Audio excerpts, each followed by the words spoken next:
the March 26th, 2025 OCVB meeting. Susan, can you please do roll call? Heather Patterson, Present. Kelly Perano, Present. Don Dietrich, Present. Patrick McKeon, Present. Ankur Patel, Unexcused. Jason Crady, Present. Amy Corrigan, Excused. Councilmember Herwick. Excused. All right, let's move into the Pledge of Allegiance. Would you mind leading that, Mr. McKeon? Thank you. I pledge allegiance to the flag of the United States of America and to the republic for which it stands, one nation, under God, indivisible, with liberty and justice for all. All right, well, let's get started here. To start off, I need an approval of the agenda, please. Can I get a motion for that? Motion to approve McKeon. Second? Second, Perano. Okay, and then we also need an approval of our minutes. It looks like we are first going to do approval of our minutes from actually last year, July 19th, 2024. Are we going to? Oh, do we need to? Do we? Do we need to vote on the approval? Yes. Do we need to vote on the approval of the agenda? Yeah. Okay. Okay, so let's do the approval of the minutes for the July 19th, 2024. All in approval? Anyone opposed? No? Okay, that one passes then. And then our next minutes that we need to have approval of is for our OCVB meeting in January 22nd, 2025. Motion to approve. Second, Dietrich. Are we all in approval? Aye. Aye. Aye. Okay, anyone opposed? All right, let's go into our discussion items. We are going to start off with Nina D'Angelo. You are first on our agenda with an update from the Mid-America Veterans Museum. Welcome, Nina. Thank you. Thank you. Oh, goodness. It's my shocking personality. Just kidding. Hi, everybody. Nina D'Angelo, the Executive Director for the Mid-America Veterans Museum. Some updates really quick. Just kind of want to let you know what we're doing over there. Got big things happening, so pretty exciting. We now have some memberships and sponsorships that are available. So if you're curious as to what those look like, you can go out to our website. They're right there on our homepage. These are designed to really assist us in our day-to-day operations of the museum at this point in our current location, and we'll talk a little bit more about that here in a second. It costs us roughly $160,000 to $165,000 a year to run that museum. So there are things out there that we get to implement to help kind of supplement the financial state of the museum, and this is one of those efforts. We are currently under a feasibility study. We did hire a company out of St. Louis called Holmes, Reynolds, and Radford. They specialize in veteran organization feasibility studies and capital campaigns, and we have hired them to help us do the feasibility study first for the new building that we plan on building here in the next couple of years here in O'Fallon. You're probably already aware of that, but we're really excited. We had our first study committee meeting this morning. A lot of good people are part of that study committee with a lot of deep networks within not just St. Charles County, but Missouri in general. And obviously being the Mid-America Veterans Museum, we're looking to expand into Kansas and, Indiana and Illinois and all the other Midwest states, if you will. So we're working on that right now. So really exciting stuff coming out of that. The feasibility study at the end, which is going to be in May, will basically give us a really good idea of, is this something that the community will support for us? And if they will, at what dollar amount? Just because we want a $10 million building and with all the fancy, buttons and levers and all the good stuff, doesn't mean that's what the community wants. Maybe they want a $50 million building with all the fun buttons and levers. So we won't know that until after the study is complete. And that'll help us understand where we're headed with that. I want to let everybody know we have a new program that we have called Salute to Service. It's a VIP tour that we do once every couple of months. The next one is going to be on April 16th at 6 p.m. at the museum. You will experience a brief history of the museum and its mission and the impact. We do a guided showcase of a tour, basically showcasing that our veteran story and artifacts. And then we do a compelling call to action as to how you can help us preserve and share the legacy of those who served. We have a music bingo night coming up Friday, May 16th. The doors will open at 6 p.m. Bingo starts at 7 p.m. It's at the O'Fallon Elks Lodge. This is our believe it's our fourth, fifth, I don't know, somewhere around there, music bingo night that we've done, and it's always a great success. You can find that on our website and also our Facebook page. We have a new development down at the museum that's super, super exciting. So the Missouri State Veteran History Project, which is one of the programs, we do the Veteran History Project through the museum as well, which means we bring veterans into the museum to do recorded interviews of their time in service. Those videos then get sent off to the Library of Congress, where they're archived forever so that that veteran story is never forgotten. It's a great way for veterans to be able to kind of tell their story through their eyes and have people understand what it was they experienced, and then it's archived forever at that point. So that's really impactful. We do that at the museum. The Missouri state level is run through UMSL. UMSL has decided they no longer want to house it there, so they've come to the museum and asked us to house it.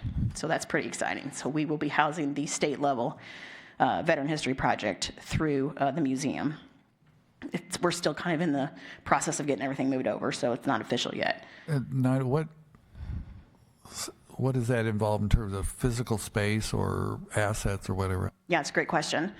So UMSL has two teams that actually go out and do these, that collect these stories now. One is out of Boonesville and one's in St. Louis.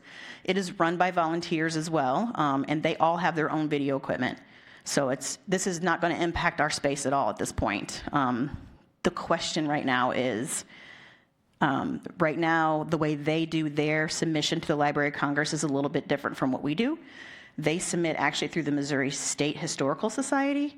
And so the question is, do we change our way of doing things and make sure that the Missouri State Historical Society gets our stories as well? Or do we streamline it and because the Library of Congress has stepped up and has done some updates to the program where we're able to like submit these stories through a portal versus having to send a DVD or a flash drive or something like that. So these are all conversations that we're having right now around that, but it won't really impede or impact the museum at all as far like financially or like space-wise. So, but it's exciting because it's the state level program and we can use that to advertise. So our third annual Remembrance Gala is coming up. It's going to be on Friday, November 14th, 2025. I don't have all the details of it yet, but just know that's the date. It will be held at Old Hickory Golf Club again. So just know that. That committee will meet for the first time next week. So more details to come on that. One last thing I wanted to mention is, lately, since the last time we met, we have teamed up with some history teachers across the county.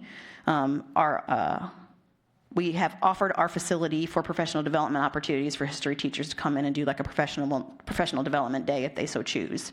The Wentzville School District has taken us up on that offer. So I think it's 10 of their history teachers will be coming in on April 8th.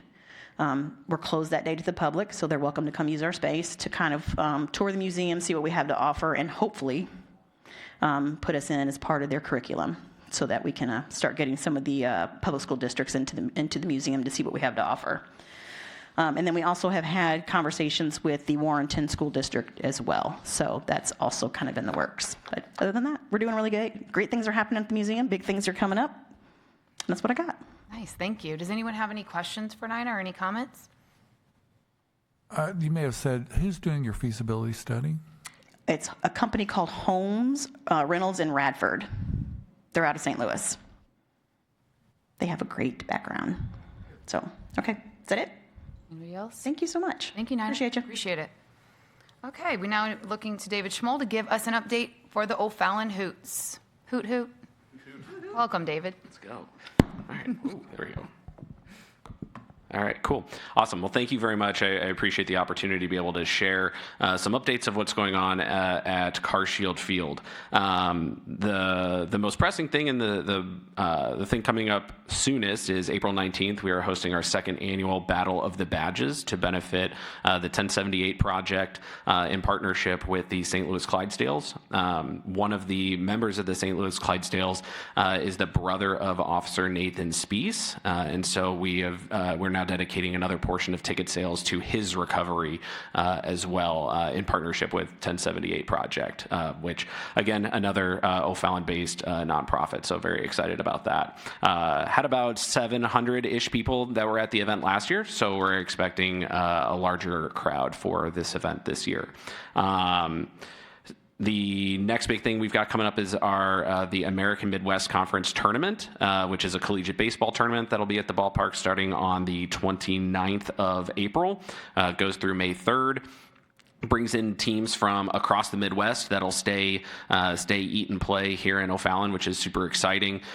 This is the 5th year that we've hosted this tournament, and we have it in perpetuity until they tell us that they don't want to play here anymore, which they have not given us any indication that they don't want to.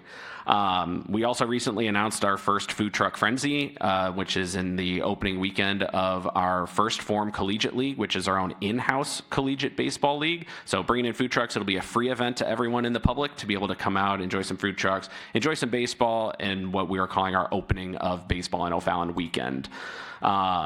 We open the Hoot season 3 days later, where we are inviting, we have Charles Glenn, used to sing the national anthems at the Blues. He'll be singing the national anthem at the Hoots game to kick off our season. It's also our first $2 Tuesday, so in an effort to make sure that we stay affordable, even as prices are going up for everybody in other places, we're trying to keep everything the same. So $2 tickets, $2 hot dogs, $2 sodas, $2 select alcoholic beverages as well. We are announcing tomorrow, so I guess I'll announce it here. I'll make my social media person mad. We are bringing back our Hoot Nanny, which is our version of baseball, but not baseball. So our players dance. We create our own rules. It's a lot of fun. We sold out the event last year. It was a lot of fun. Our players got really into it. They all wore costumes. One player wore a tutu for the whole game.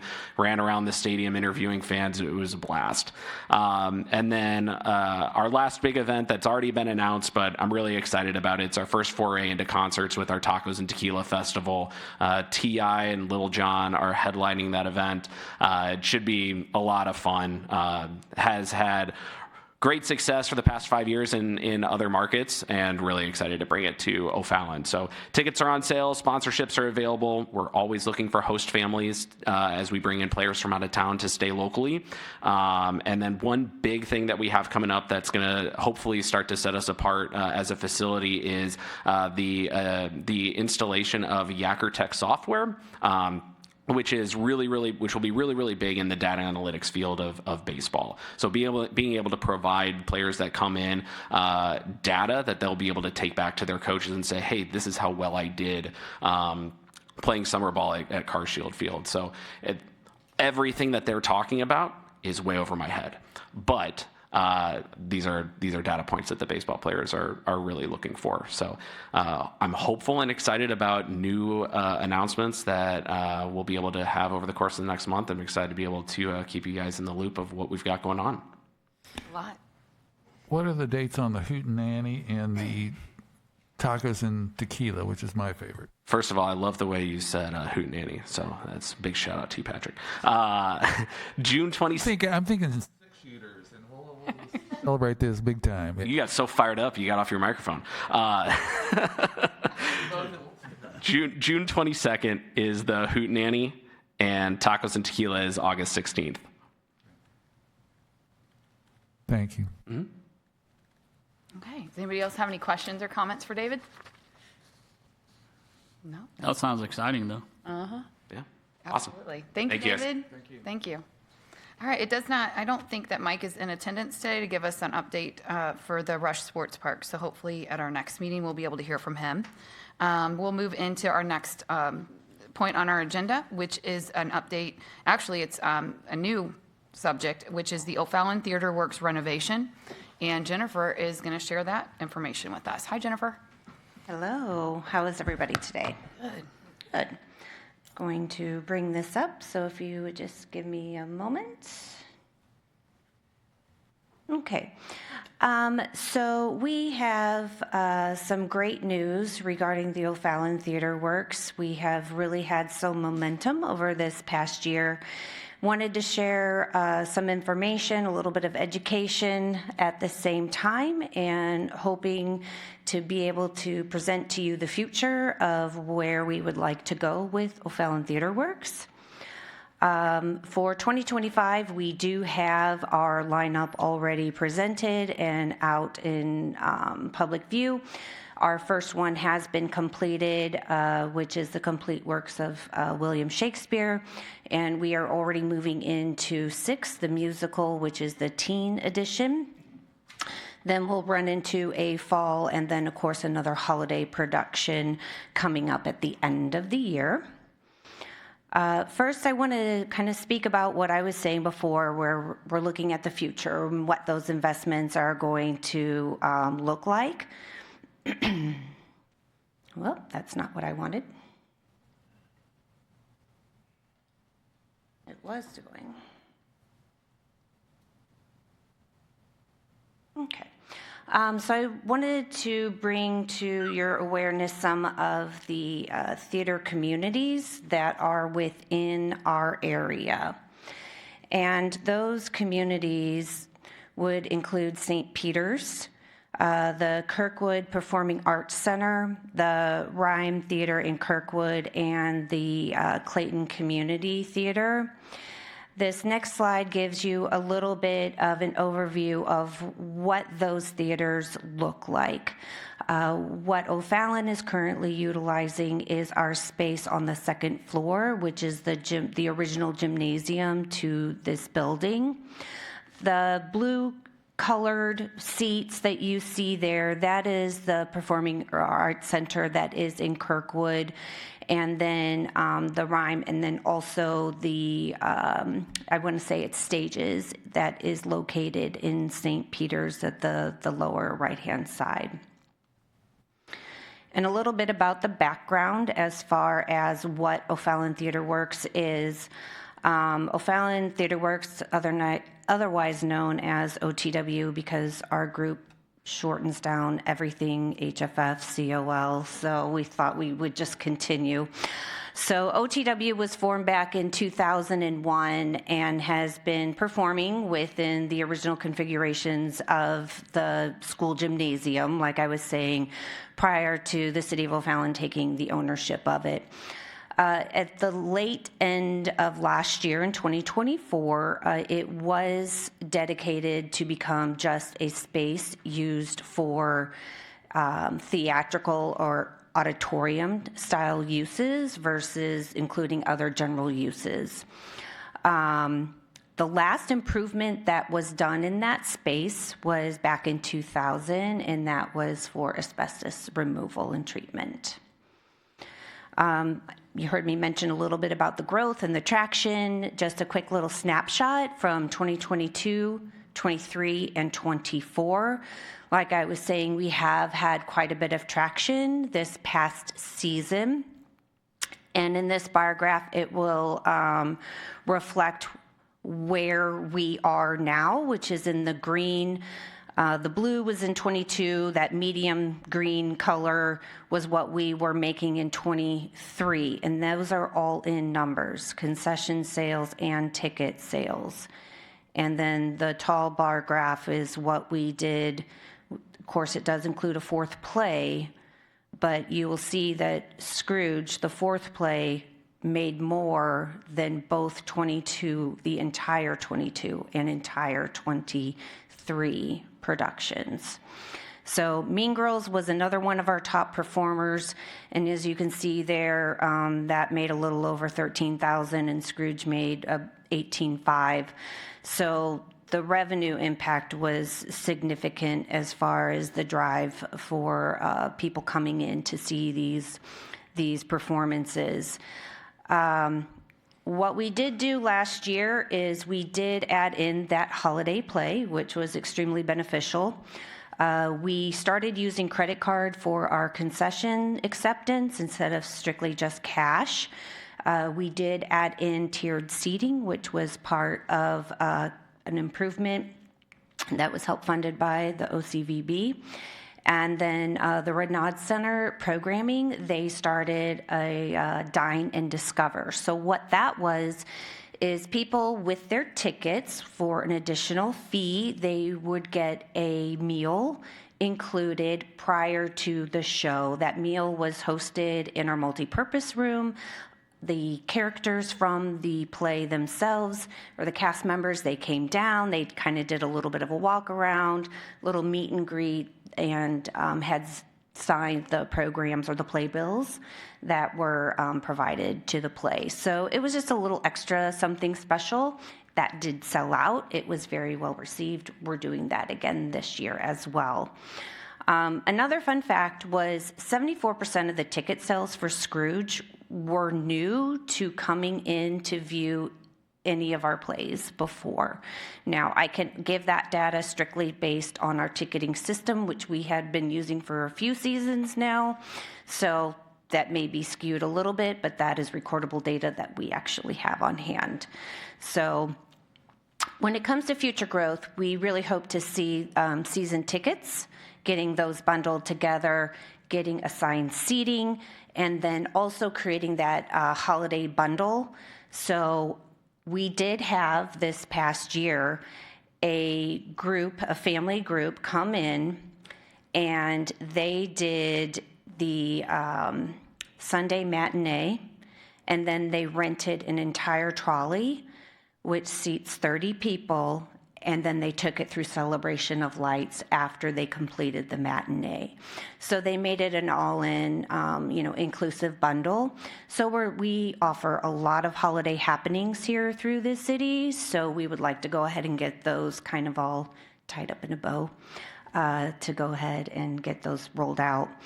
So besides just theatrical use, we're also looking at using that for maybe speaker series or corporate platforms, small musical entertainment, things of that nature. So it's not just a small, narrow view. It's a much wider view of what we're looking to do. We are working with some limitations. More than some. Quite a few limitations. So structurally, there's light leaks. I will get into a little bit of an explanation of what some of these things mean. Limited fly loft, wings, obstructions, platform restrictions, lighting, sound, control booth. We don't have one. Dressing room limitations, dedicated scene shops, and storage are some of the first pieces that come to us right off the bat. When I said limited wing spaces, what that means is if you were sitting in the audience and you were looking up to the theater stage, you will see a space that should be blind to the audience member from where a cast member may enter onto the stage. Well, our wing area is 36 inches, so that really limits what you can tuck back there before somebody's coming on stage. So you have to get real creative as to how those cast members come on and off stage, how you're able to hide any sort of props or scene screens or things like that. The next I was talking about is the limited fly loft. And what that is above the stage, more so in like the upper curtain area. That also helps store scenery, lighting, things of that nature. We have this structure, it does not work. So it doesn't do us a lot of good, and we're not able to take the curtains to go up and down or to roll down a backdrop back up and down as well. So there's a little bit of a vision here. Had some inspiration from the rail district. But first, to kind of understand that, I would like to share with you what we are currently working with. So in this area, you will have 2 dressing rooms. The larger one is on the left and the smaller is on the right. You will see that that secondary dressing space was an office of our facilities maintenance manager prior to our renovation that we had a few years back. And in order for people to be able to get onto this stage, if they are designated in dressing room 2, usually the men are over there and the ladies are on 1, they will have to go around the backside of the stage, which is about 4 or 5 steps up, go back over, come down to be able to enter into the stage on this left-hand side. So there is also an overflow green room area. It's just more of an open foyer style space that is there. Once again, it's a little bit of an overflow, but it's a little bit of a blank space, and it's really hard to be able to access that onto the actual stage. Each season, we have been ordering and renting out stage extensions that allows for additional spacing for the props and such to go in front of the stage itself. So conceptually, what we would like to see is the stage to actually be permanently built out and creating those extra stage wings, have ADA accessibility, and then additional entrances to be put onto the stage versus the limitations that we have right now. I would like to say this conceptual is all based on the information that we have now. So we are still looking at speaking with professionals to be able to give a better idea, but at this point, this is what we are able to see based on the information that we have. The vision with the rail district was it all started with this carpet square in the middle, which was actually designed off of railroad tracks. And from there, taking that color selection and a little bit of AI magic and started putting in some information and coming up with what the potential could look like. So the railroad ties that you see would be some of the slats on the side of the walls on the lower half, which you'll see at the very bottom picture there, all the way to the fact of, a green colored curtain, which would pull out parts of the carpet. Also getting into the picture that's on the bottom right-hand side with the railroad truck or trellises that are going across. You get that X kind of pattern that's going. In the upper right-hand corner, next to the trash cans where you see those X pieces, that's actually soundboards that would help with the sound during the productions themselves. So it's about creating, that mood or transferring what we already are establishing in the rail district area and bringing that into City Hall as well. So in the upper center section, it's the lighting grid that we had been talking about that is currently in our budget. To give you an example of what that is and what that would look like and how that would be used as well. The upgrades, a lot of structural for what we have. It would be creating a scene shop in the back of the stage. That is why we are looking to push out at least 20 feet in front, because the original stage then would be the scene shop. So where those things are constructed, then we're just moving them forward, and the curtain is then what blocks the scene shop area.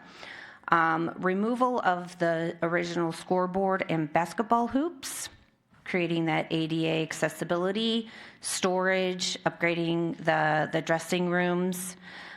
Seating is one of our big priorities as well, getting some padding because people are sitting there for a couple hours. Painting, carpet, blackout curtains, stage curtain, the fly system, pipe drape, and the backdrops. There is a whole line of lighting and sound, and it gets into pretty big details as far as that. Once again, we really need to get with a professional to see what those true needs are. But as you can see, this is just a list that's been currently identified. Getting into some of the investments of it, right now, through our 260 account, which is our OCVB transient guest, we do have $20,000 approved for that new lighting system that we were just discussing. that was approved for this year at $20,000. What I'm looking at doing is actually reallocating that piece and moving that towards an architect so we can get a professional in here to take a look to see what the appropriate first steps are going to be. We would hate to get a lighting grid system in here, get it installed, and then the actual complete layout of this theater is not at all going to work with the grid system. So we just put that cart before the horse. And I'd like to go ahead and switch that around and get the professional opinions that we need first prior to using that investment in the lighting grid. Next is in the 260 account, we do have approved for our 25 season at the stadium, $75,000. However, I am looking at reallocating $65,000 of that, as I am currently working with a third party to bring in an event there called Barrel and Brews, and utilizing that space as part of a rental agreement. And it's where we would be assisting them in utilizing the facility, but it is staff time and resources, not our financial input into this event. So that would free up the funding that is currently approved through the OCVB. I would like to hold on to about $10,000 of that, just in case, for a little safety netting. And then the final piece of the investment would be looking at the remaining portion of those allocated funds to finish off the construction and the furnishing of that. That number would be dependent once we are able to start speaking to the professionals in how to move forward with that. I also wanted to share with you a few of the initial quotes and estimates that we have been receiving. The hoop removal itself is $24,000 just to take it down. So this is an investment. It is an investment for the future. It is going to, take some funding in which to do that. And at this point, we have come up to at least $250,000 for the 2025. It looks like we will have to continue going into 2026 from what we're seeing at this point. Once again, once we really are able to start diving into this, we would know a little bit more to share. So with that said, that just transitions us right into that timeline that I was just discussing. Going through financial approval, architectural design, removal of any obstructions, all the basics would be hopefully taking place between March and May of this year. Then moving in through June to September, getting into approvals and being able to start inserting some of these pieces, such as the chairs, and getting more research taken care of through September. Then moving into the last part of the year, it would be more so awarding those bids and starting to order these items that we have been researching and able to get those pieces moving. January through March of 2026, hopefully through the 26 budget approval, we could go ahead and move into phase 2, where the renovations would actually take place. Stage, dressing room, and flooring for those items to be included, and then to finalize everything with that final construction and getting the sound and light installed. And then our first season play would actually be in June, because we would normally have one in March or April. But with that said, it may be wiser for us just to go ahead and hold off so we can get that done properly. And things don't always go as planned, as we all know, with some major projects.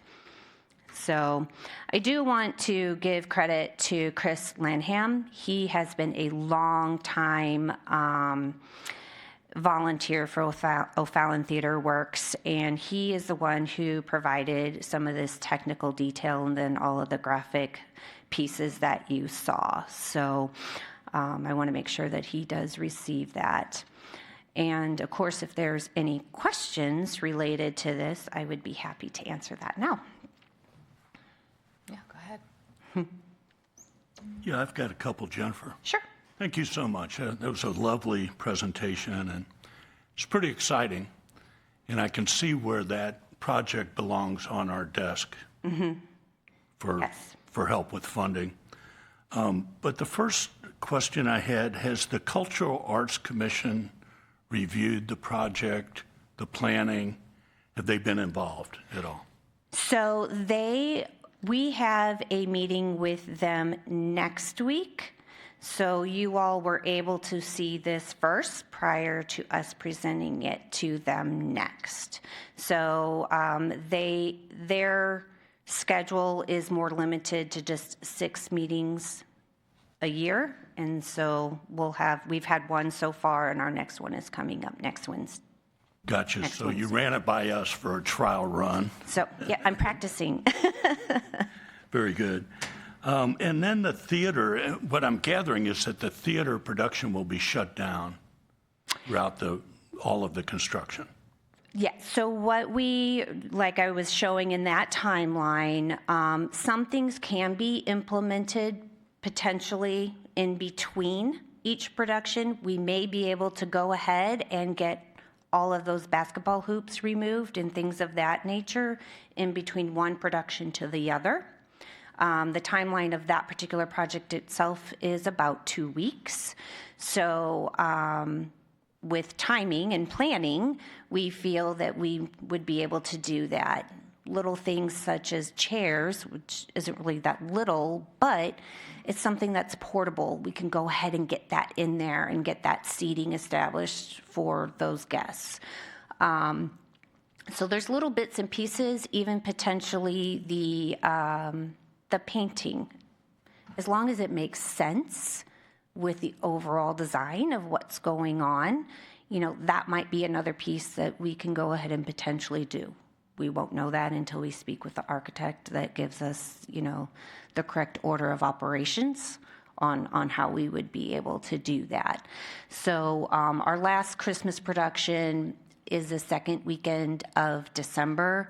So from there, we would be closed down and then just move right in and then not have our first one until June of 26. So that's the hopes, wishes, and dreams. Wonderful. That makes sense. Has an architect been selected? We are currently in the process of that. We have been speaking to some. We have had someone come on site just to even know what questions to ask at this point. But that is its own process that we do need to go through, and we are in that process through the city. Yes. Thank you. Thank you. Our thoughts and prayers are with you throughout that process. Secretly, I actually like this stuff. Any other questions?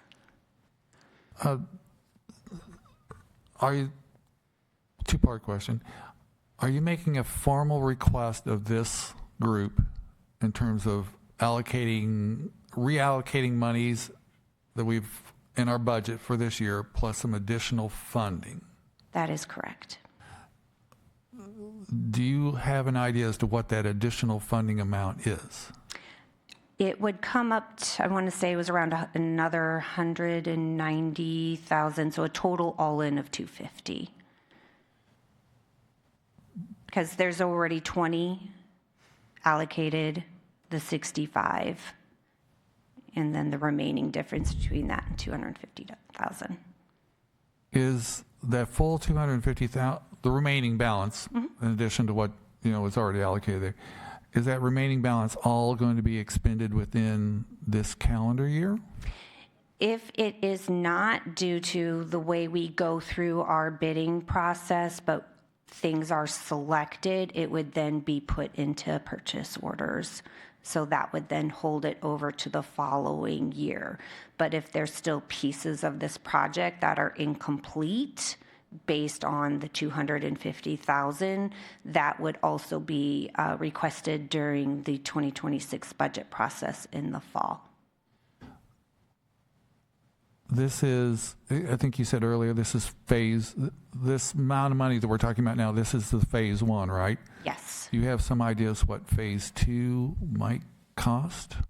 I would think, based on the information I have, we may potentially be looking at another 200,000 to 250.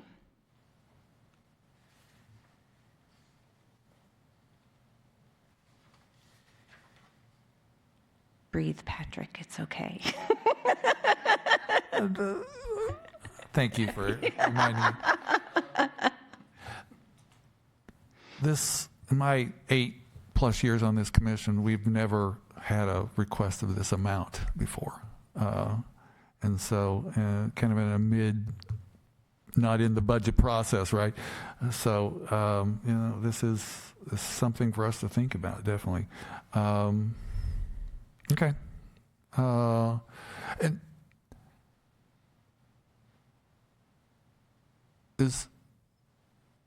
let's just say phase two doesn't happen. I mean, are these phase one get you as far as you need to get in terms of being able to do a lot of these things, correction, deficits, things like that, and then phase two is kind of I'll not say a wish list, but that's the greater improvements that you would. Right. So the ultimate goal is to get the needs. So, what those needs are. To give you an example of why I am saying a little bit higher numbers, but we won't know until we get deeper into the weeds to be able to see what some of those pricings are. We have an initial request or list of sound and lights. That list itself, is $250,000. What in there is the wish and what is the need? So it's a matter of going through that and what is it that we need to be able to function? What is something that we may want to work towards? So it's identifying those pieces.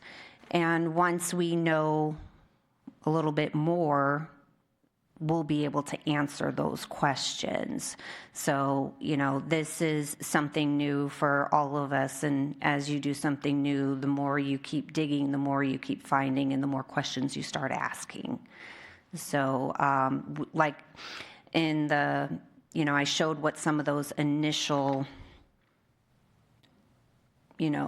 quotes and estimates, and, this is just kind of basic pieces, what we were looking at.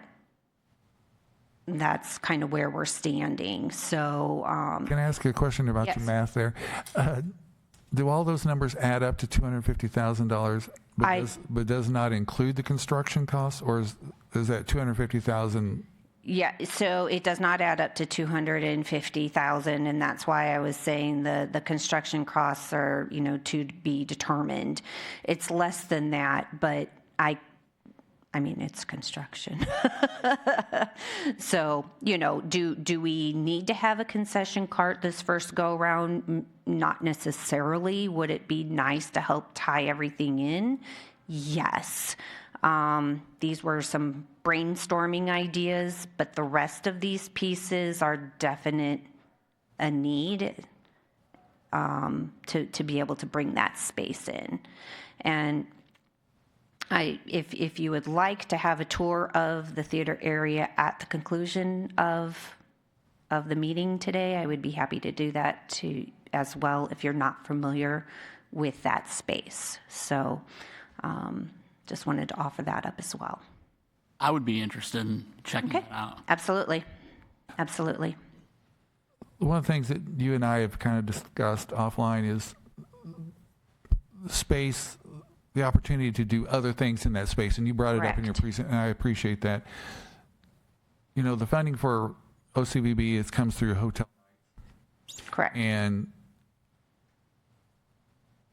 would it be safe to assume that the theater itself probably doesn't create a whole lot of hotel nights as a result. So the opportunity to program in other things within Correct. that space for things that might,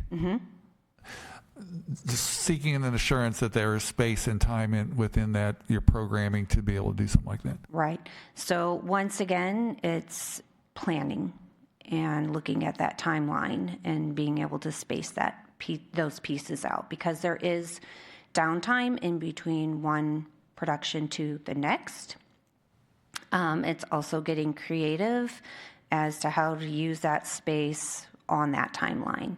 So maybe something where the actors and actresses are currently just reading on script. They don't necessarily need to do that in that space. We may be able to use a different piece of City Hall to be able to run those lines versus running them within the theater space itself, because it's being utilized for a speaker series the very next day. Or we were going to have a USO show here. Unfortunately, they were unable to sell some of the tickets for that. That's kind of a third-party piece, so it got canceled. However, it was scheduled to go in between a play that just ended and a play that is yet to start. So it's planning, it's logistics. Does Brittany control that calendar? Is that who was responsible for that? Okay. Correct.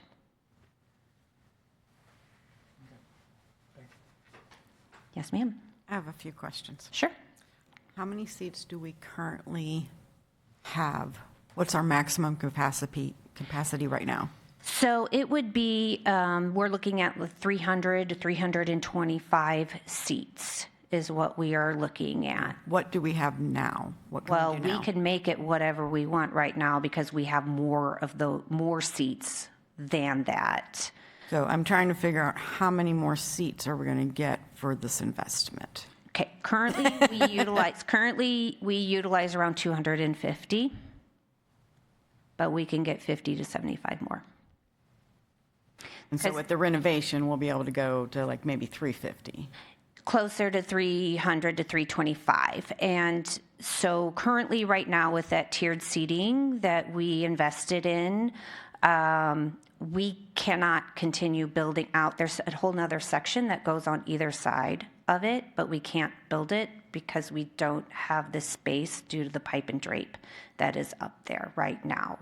So that is something, once we get into the renovations, we'll be able to continue to build that and add the seats onto that and then onto the floor as well.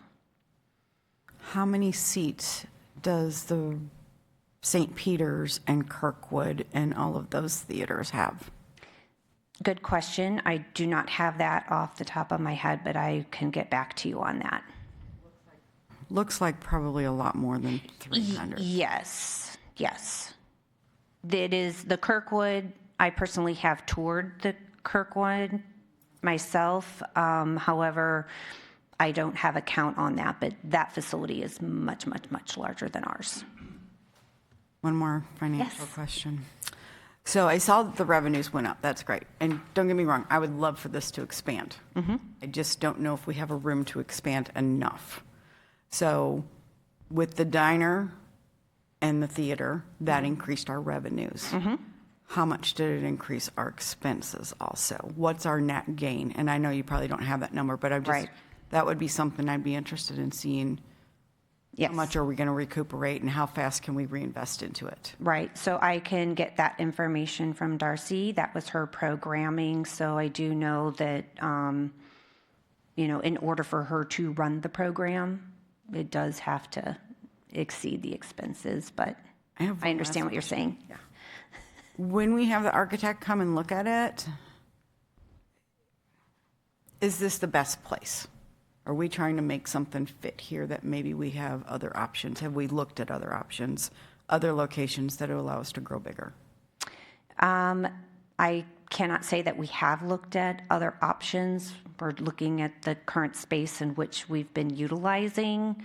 I think that's a much bigger picture question that would be above me.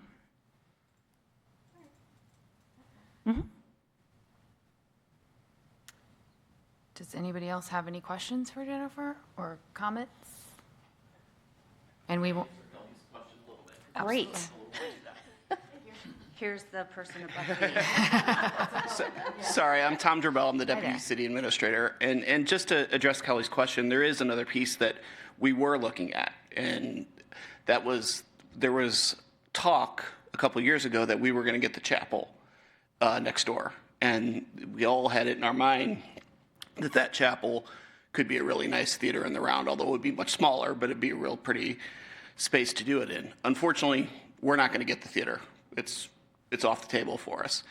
When that went off the table, we switched. That's when the direction from the administration really went towards doing what we can with the theater that we have, because that was our only other option, unless we're going to build a brand new facility and spend $25 million. So we did have an idea. We wanted it to work. When that was gone, we shifted to this direction, and our goal is to make the best we can with the facility that we have. And that's why we moved in this direction. Does that answer your question, Kelly? Yeah, I kind of like the $25 million, make it the way we want it and compete with the other people. That's above my grade, too. I guess I do have one question. As far as the speaker series, you mentioned corporate meetings, things like that, that we can utilize that space in. What does that, I guess, big picture look like? Is that something that you would be putting that out to the public to be able to use and charge them accordingly so that there is more of that revenue coming in? Or would that be something that would be more community driven, like maybe perhaps the Chamber of Commerce can use it or something like that? Do you already have an idea of what that would look like and getting some revenue from other events? Short answer, yes. I can see it being used a couple of different ways. Is one, community uses such as what you were just saying, the chamber. Maybe that's something that they come in here and they're able to utilize as well. We want to make sure that we're working with our neighbors because our neighbors work with us, right? So the other piece of it is definitely like the corporate side of things. That's something that, economic development might be able to pull in as they're talking to some of these new developments that are coming in or existing ones, letting them know of maybe their facility isn't large enough to host something. Maybe it's a training that is taking place through, a few municipalities. Maybe St. Charles is included, St. Peter's is included, Wentzville, whatever. We're the host for it. So there could be those types of pieces as well. So once again, it's about, getting creative and seeing where those resources are and where we can, pull from that. Of course, it's... we have those new facilities such as, the Krekel over the past few years and O'Day and things like that. And they've got their momentum going and their bookings are going as additional facilities to be used. So we have this facility as well. They just don't know about it yet. Okay. Yes, Thank sir. you. I know, for example, the St. Charles County Community College has 407 seats for their theater. Okay. I've done some stuff there. And if there's something that we ever decide to do as far as like corporate sponsorships on stuff like this, I'd be very interested in that too. So please keep that in mind. Yes, thank you. Appreciate that. Does anyone else have anything to add? I'm going to assume that we're all going to take a tour after this meeting, perhaps, and further discussion. So, Sure, thank you so absolutely. much. Thank Not a you, problem. Jennifer. I think I'm up after the next one, too. Yes, I was so I'm just going to say, get comfortable. Wait, hold on a second, stay there. So our next thing on the agenda then is an update for the tourism festivals. Yes. So right now, our group is very much in that planning time of year where we're doing all of our bookings because our season will really ramp up at the end of, actually the beginning of May into the end of May. And so in order for us to be able just to keep running for several months in a row, this is the time that we do all of our planning, getting our contracts set up with our vendors, our suppliers, entertainment, those types of needs. But our first event coming up is Whiskers and Wags. It is May 3rd. It will be in Civic Park. And this year we are working with an agility trick performance. Last year we had some disc dogs, some frisbee tricks that were being done. This year we're doing things a little bit different. We do work with non-for-profit agencies. The purpose of this event is to bring awareness to the four-legged friends that are in need of homes. So we do have 11 non-for-profit agencies currently signed up to date. We do not charge them to come in, but we do ask them to stay on the property to make sure that they're educating people about their locations and what they do. But we also invite outside vendors who are associated with pet products or services, and they can go ahead and put in a booth fee and go ahead and educate people of who they are, where they're located, what it is that they provide, and sign up that way. There's other activities that we will do for the kiddos and also for your pets that are invited to come as well. Last year we did have a cat in a little backpack come to us, and then of course a lot of dogs are there. So there's things like paw printing with paints on little canvases and splash pads and things like that. So volunteer services will also do a supply drive to help those agencies as well. We have finalized the Jammin' Summer Concert Series that will open up on May 27th. The complete lineup is on our website. And then for Heritage and Freedom Fest, that continues throughout the year. We have secured our headliner, which is Neon Trees. And our country, we are awaiting that final I and T to be dotted on that agreement, but we will be able to announce that in late April. So our vendor applications are open for Heritage and Freedom Fest. The parade applications open up on April 7th. We have a NASCAR hands-on activity, which includes a simulator in a full-size NASCAR to be able for people to enjoy while they're coming down Entertainment Alley. A glass blower, which will be adding in the pieces that they create. We are going to add that to our art collection here, so it's kind of a 2-for-1 booking. And then we're looking at adding some new elements into our parade.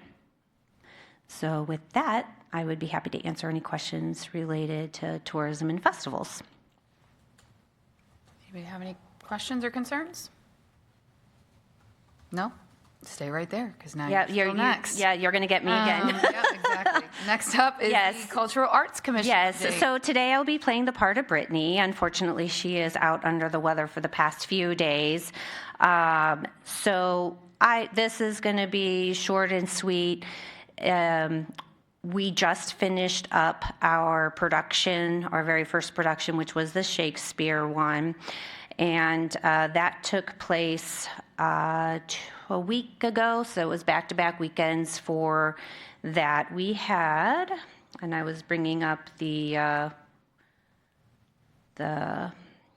sales of that, and of course my time expired on, I want to say we had around 472 tickets sold. 479, so just over 7,500 in revenue for that. What's up next is Six, the musical. It's the teen edition. This is put on by the same director who ended up doing Mean Girls last year, and that was our first one that just really skyrocketed.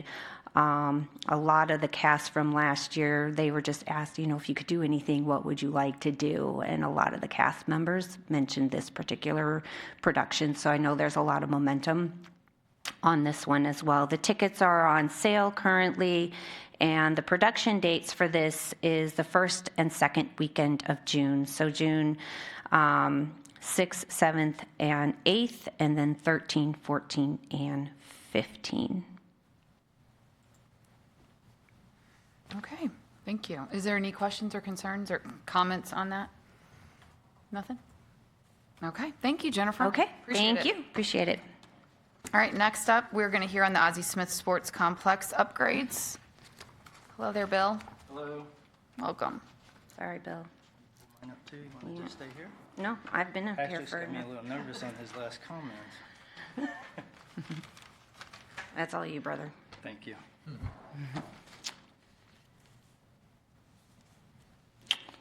Hello, everyone. I don't think I've had the pleasure of meeting everyone, but my name is Bill Mitchison. I am the Parks Director for the City of O'Fallon.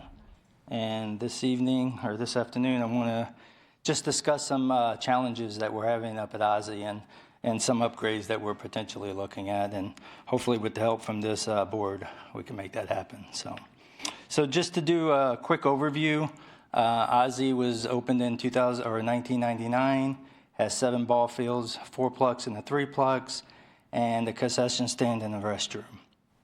In 2013, batting cages were added. 2016, the new concession stand, restrooms was added to the 3-plex over where the plaza is. And if a lot of you are ever attended the HFF, this is kind of like their home. This year, we will be adding new LED lighting. We will be converting all of the metal lights out there now to LED. And then also with the storm that we had last year, the concession stands will be getting new roofs, new shade structure, just because some hail damage that we had. And then the goal for 2026 would be synthetic turf. With that, weather is it has a major effect on what we do out at our ball fields. Our ball fields are all dirt, skinned area as we call them. Just for example, we schedule between 25 and 30 ball tournaments a year, and that's just at Ozzie. Some of those spill over into Westhoff, but the calendar you can see, it's pretty full. In 2022, we only hosted 15 tournaments because of cancellations. 2023 and 24, we only hosted 20 tournaments. All the other tournaments were canceled. So in a given year, we're losing about a third of what we book. I've never had kids, well, I have kids, but I don't have kids that play baseball. So they were more football and hockey. So traveling I wasn't into it that much with my kids. But it's hard to get commitments from teams traveling out of town, staying in hotels, spending the money with a possibility of having the tournament canceled. Yes, the parents get their league fee back or their tournament fees back, but you can't recoup the cost of staying in a hotel. So we find now that teams are really looking for places to play where turf is, just because they're guaranteed to play and watch their kids play. And a lot of these tournaments and stuff that are canceled, that's just tournaments. So this isn't including any league play or any practices during the week. So far this year, both of our tournaments have been canceled due to rain. We have another tournament scheduled for this weekend, but as you can see, I pulled this off of AccuWeather this morning, and rain Saturday and Sunday. So more than likely it will be canceled, but we're not sure yet. So, but that's a potential that we could lose 3 tournaments already this year. So synthetic turf, it was part of this is a city strategic plan. Staff is recommending to turf A and B at Ozzie, full turf, and then just infields on C, D, E, F, and G. Some of the benefits with that, lower maintenance cost, cutting overtime, little to no rainouts, increased playability, and then obviously boost revenues. I feel that there are teams that will commit to coming and playing in a larger tournament. I know that Play 7, Play 9 has a lot of teams that travel from out of town. The tournament on last weekend was one of the reasons they canceled, is that they just couldn't get enough teams to commit.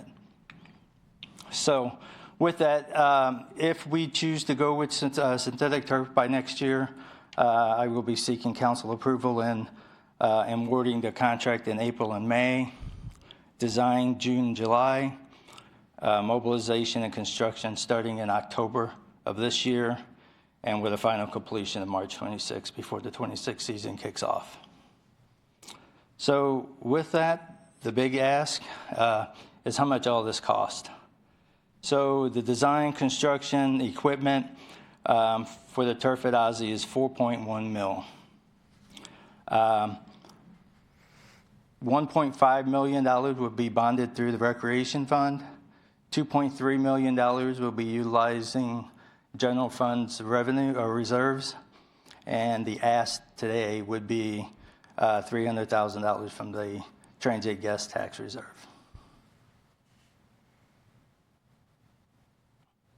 Okay. With that, I will. Yeah, anybody have any questions, comments? I just have a question, and this is just in general. It's going to rain this weekend. So is it just that we would postpone the scheduling of those games? If it's raining, we can't have the games anyway. But with the turf, you're not waiting for the fields to dry out. So you can basically, a 1 o'clock game, it's raining, can go on at 2 if it stops raining by 2, you know? That's correct. So when we have a weekend tournament and the park staff actually comes in, so when we get done with league play on Friday and if there's a tournament on Saturday, they will come in to work at like 9 or 10 o'clock that night and work till 1 or 2 o'clock in the morning getting fields ready for that Saturday morning. We have done that before, and when we come in, it rained that night. So now we've done all that work and no games, you know, which we refund the tournament director because of the rain. So I can't sit and say that, you know, just because we have turf, we're going to play 100%, but I think the playability will dramatically decrease. I think we'll play probably 95, 97% of the time that we book our fields. And you're saving on the labor costs now. Absolutely. And material cost. All of our fields up there, we use Turfus, mound chalk or line chalks, mound clay, home plate clay. So there's a lot of maintenance that goes into taking care of a dirt infield ball field. So. Okay. Anybody else have any questions? Comments? Okay. Bill, the options you've outlined, they're turfing of completely turfing 2 fields and then infields on the remaining. Is that the critical mass you need in terms of turfing to be able to achieve your goals of increasing play? I think having 2 full-size fields, and A and B are our largest fields up at Ozzie, so they are our baseball fields. So they are going to get used a lot more than the other fields. The other fields have 300-foot fences, more of a softball, baseball, little kids league. I think from a financial impact, I think this gets us what we need. To do a full conversion of turf on all of the fields, we were looking at close to $6 million. So,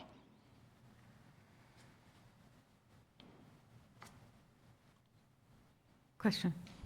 Can we, once we do the infield, can we go back and do the outfield at another time, right? oh, absolutely. You can definitely phase it in. Anybody else? Anything? Okay. All right, well, thank you, Bill. Thank you. I appreciate it. All right, our next up is our budget, and that is you, Kelly. Yes, Thank that's you. me. Okay, so attached to the agenda was the budget and the year-to-date numbers pre-Jennifer and Bill showing up. So, so I handed out, and Susan has a copy of it. Basically, where we're at, I added in the turf. I wasn't sure how much was going to change in this year's budget for the theater works, but you can kind of see on what I handed out that our original surplus or deficit was at $19,000. Now we're looking at about almost a $500,000 deficit if we put the turf in there and switch a few other things that have carried over and all that stuff. So these are rough drafts on that. We have a healthy balance, so the first year isn't a problem. But if you look at the other attachment, I just put together a rough draft. And this is basically everything that we've had in the budget before and didn't do, or some of the stuff that's coming up. I just kind of threw it all in there. It's like, what's this going to look at like? So this is a draft. This has not been talked about with any of the different departments. I'm sure they have options of what may and may not still be a consideration going forward, but I just wanted everybody to see where we're looking at, and this does not have any of Patrick's future hotels and motels included in it. It's just a natural increase in the revenues from what we've been getting right now, which is at a stagnant right now. So there's not, I mean, eventually, hopefully, we'll be getting a jump in the revenues, so that will help, but I haven't put any of those numbers into this draft of the 5-year projections. Okay. I put that together basically to say, yes, we can stay positive, but we want to be more selective and really pay attention to where this is going. Absolutely. Thank you, Kelly. Does anybody have any questions for Kelly on the budget? Just so I'm reading this correctly, so we have, at the end of last year, we had a reserve amount of about $1.8 million. And your projections here are showing within the next 3 years, 3 budget years, 5, 6, 7, 4 budget years, we will have spent 70% of that reserve. Mm-hmm. Is that correct? If everything that we have had in the budget comes back to go back into the budget, because like some of the stuff is the veteran memorials repair, the parking lot repair, the U.S. space design, and then the construction of that monument at the Veterans Walk. These are just things that were in the budget that did not make it. So at some point, I'm thinking somebody's going to want it back in the budget. So I wanted to throw those back in there just so we have a better picture of what everything looks like. And then the estimate on the 2026 for the theater was $200,000. That's an estimate. And that's without the, well, it's probably with the construction.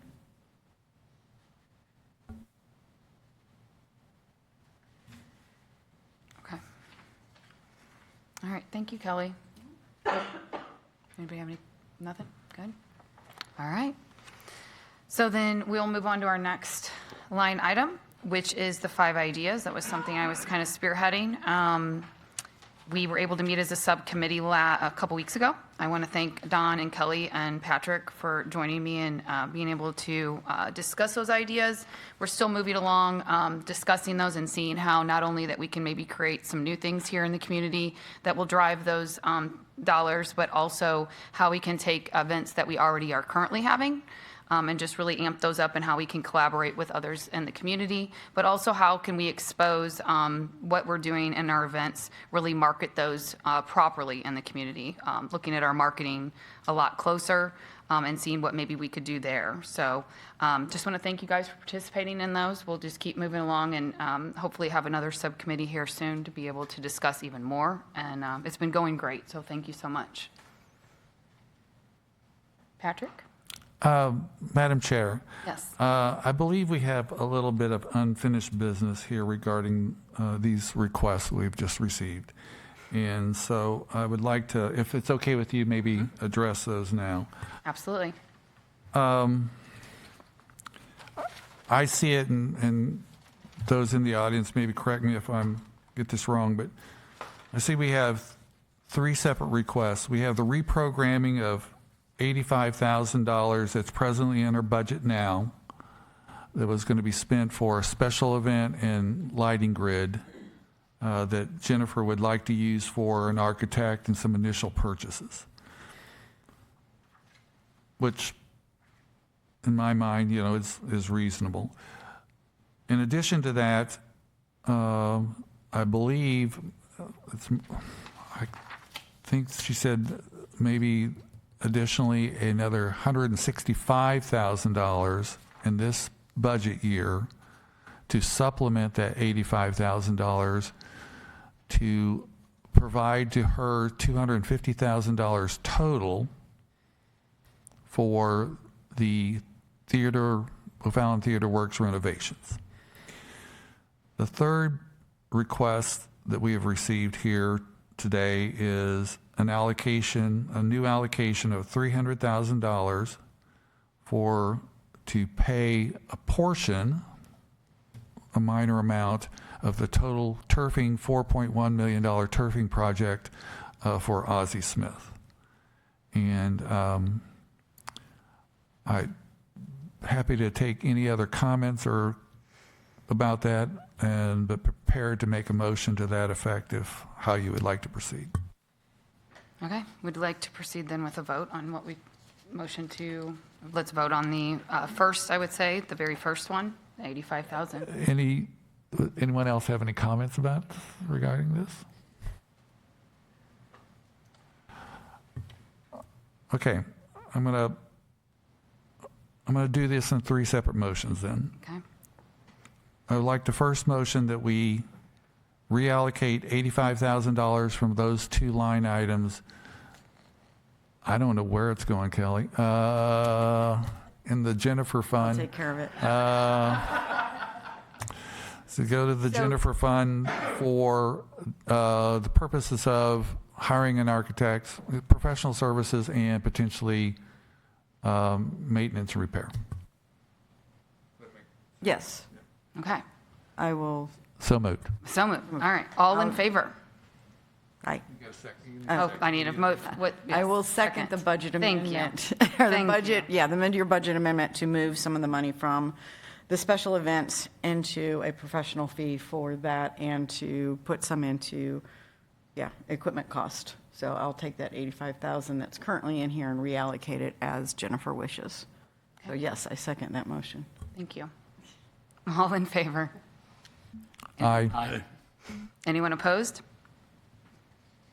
Okay, we move on to the second portion. So the second request is we have, and I wish Jennifer was still here. I think the number she is asking for is $165,000 of new additional monies that would provide her a total of $250,000 in this budget year for the O'Fallon Theater Works renovation project.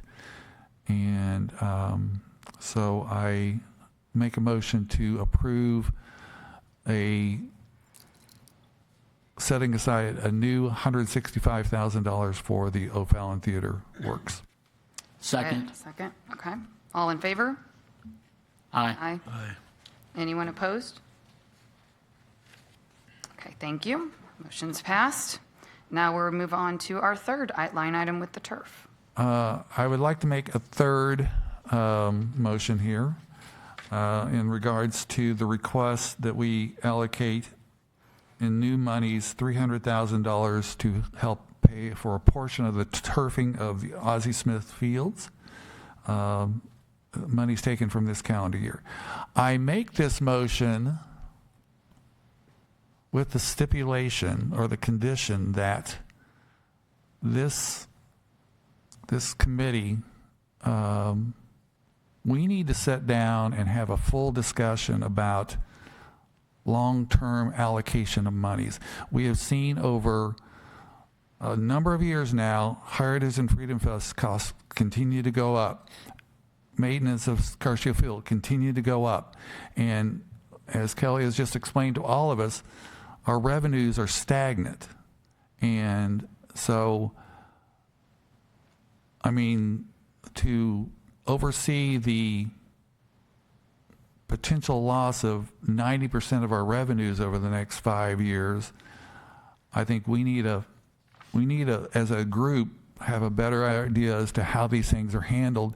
And I would also say that those individuals coming to us for requests for monies be more cognizant of the fact that, we are now spending down this reserve. And so with those conditions, I so move to allocate the new $300,000. Do I have a second? Second, Dietrich. All in favor? Aye. Aye. Anyone opposed? All right, thank you. And then I think that is always, anybody have any closing comments? It's been a good time. Thank you so much. I know that I want to get in hoop removal business, right? I would like the closing comment of, I need to get into hoop removal business if it costs that much to remove some hoops. That's all we got. Then I adjourn the meeting. The next meeting will be held on May the 28th.